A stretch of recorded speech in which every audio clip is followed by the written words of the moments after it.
Hi everyone. Now we'll see about the total probability theorem from the first unit. So whenever you see the total probability, what you have to consider is whenever you see the word total probability, we are considering a total sample space. Yes, this is a total sample space. So I will draw the diagram once again here. You see total. Okay. So like this, we are writing the total sample space. Yes, this is the total. Yes. In yes, we're having the events B1, B2 and so on up to Bn. Okay, so we are having up to, take it as small n, B1, B2, B3 and so on up to Bn.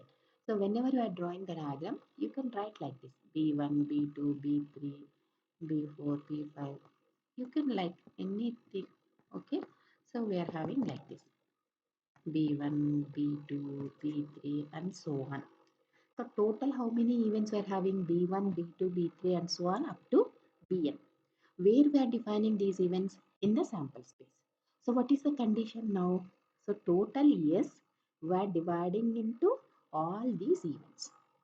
How can I write sum of all these events is nothing but the sample space. So what is there? B1 here instead of the plus I am writing union. So B1 union B2 union B3 and so on up to Bn is equal to the total sample space. Yes.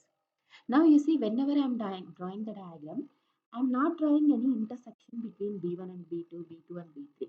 I am drawing all the events as separate events, meaning that there is no intersection between B1, B2, B2, B3 and so on.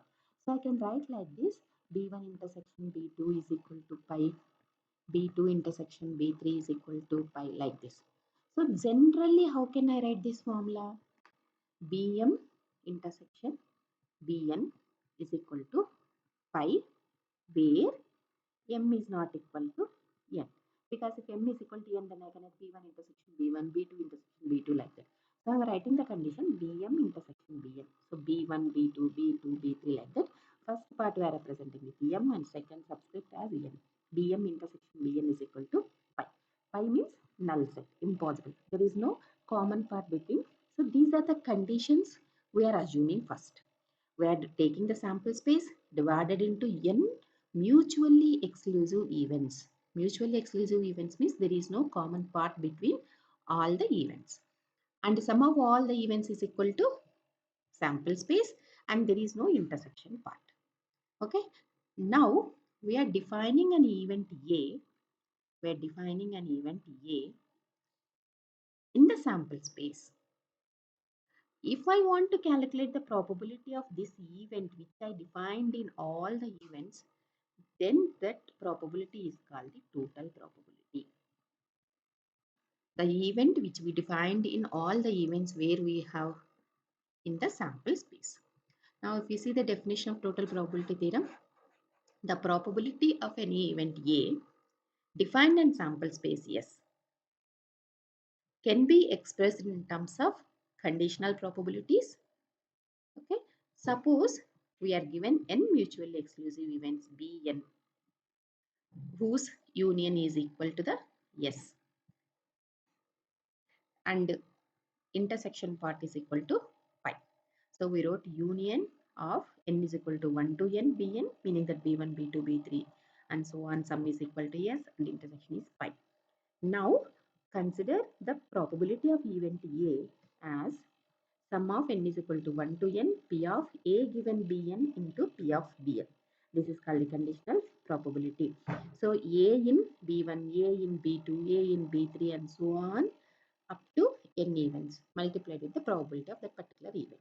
So this is called the total probability theorem. Okay. Now we'll go for the proof of this one. How will you prove this one? Okay. So first write what are the conditions we are having. We discussed. Draw the diagram and conditions. What are the conditions we are having in mutually exclusive events? Okay. So in the proof, what we are writing is the sample space S and n mutually exclusive events Bn. Okay, Bn where n is equal to 1, 2, 3 and so on up to capital N. Okay. Now we are writing BM intersection BN is equal to 5.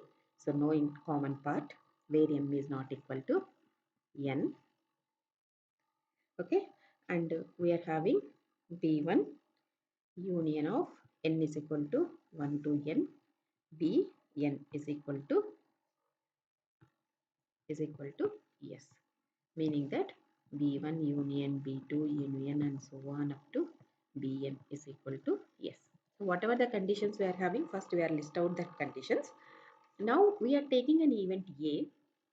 Consider event A. Okay. Now we are drawing A inside the sample space S. So here the diagram is like this. Here we are having S. Inside we defined an A. Okay. If I want to find the intersection between event A and sample space S intersection A, that is nothing but A, common part. Intersection is the common part between the sample space and event A. So A is the common. So S intersection A is equal to A. We wrote this condition. Next, substitute whatever we are having S. S is equal to this one, union of all these events. Okay, so we can write A intersection S is equal to A. Anything. Now in place of S, you substitute this one. Take this as equation 1, take this as equation 2. Substitute 1 in 2. So what we will get? A intersection S. So A intersection union of N is equal to 1 to N, Bn is equal to A. So that is nothing but if you rewrite A is equal to A intersection union of N is equal to 1 to N B N. Okay. Now apply probability on both sides.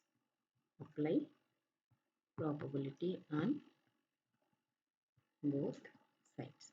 So what I will get? P of A is equal to P of A intersection union of N is equal to 1 to N B N. Now what I can do here is I can take this union this side, union of N is equal to 1 to N P of A intersection Bn. So this is P of A we got.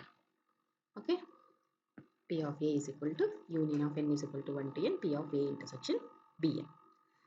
Now according to, take this as equation 3.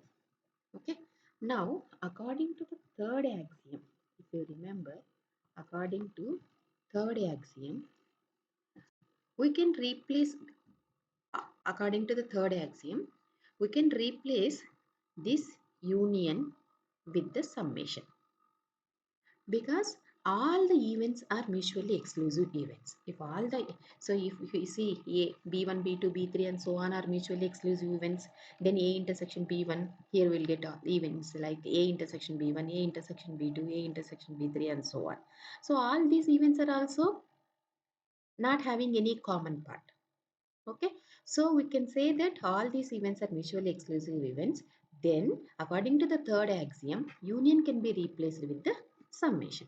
So what we'll get according to the third axiom, P of A is equal to, instead of union you can write it as summation N is equal to 1 to N P of A intersection B N. Okay, you write here according to the third axiom, P of A intersection Bn are mutually exclusive events. So the union can be replaced with the summation. Okay, now you got this one. Now we know according to the joint probability, according to joint probability or conditional probability, you can write anything. What we can write this formula? A intersection Bn is equal to, so if you remember, it's like P of A intersection B. If we remember the formula P of A intersection B. What is a P of A intersection B? P of A given B into P of B. Yeah.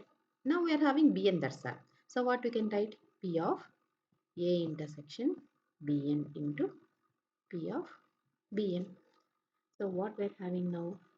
P of A is equal to P of A given Bn into P of Bn. That's all. This is the formula for the total probability. That is the P.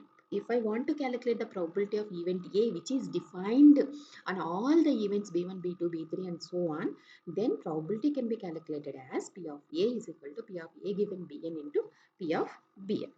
Okay. Now if you see total probability A. A is defined in B1, B2, B3 and so on. So B1, B2, B3 and so on. We're having and we are defining an event A. Probability of event A in B1, A in B2, A in B3. So that's why A in B1. You remember like this. Probability of A in B1, like P of A in B1, P of A in B2 and P of A in B3. Okay, next we're having n events. We need to know whenever we are calculating the probability in B1, what is the probability of selecting B1 also. So multiply that with P of probability of that event with this one. So P of A can be taken as P of A given B1 into P of Bn. So if you take an example like this, okay, if whenever we are doing an example, assume that you are having 3 boxes in a sample space. Okay, assume that this is green balls, red balls and yellow balls. Okay, now these are the B1, B2 and B3. All are mutually exclusive. There is no uncommon part. So all are different colors in the sample space. Okay, now assume that we are having 3 boxes, green having some 5 or whatever it may be the count, some balls, green balls, red balls and yellow balls. If I define an event A as selecting a ball, selecting a ball. Okay, and I asked calculate the probability of selecting a ball from the sample size, which is if I ask the probability of selecting a ball, here a ball can be either green or red or yellow. Okay, so the ball P of A given G into G plus P of A given R into P of R plus P of A given Y into P of Y.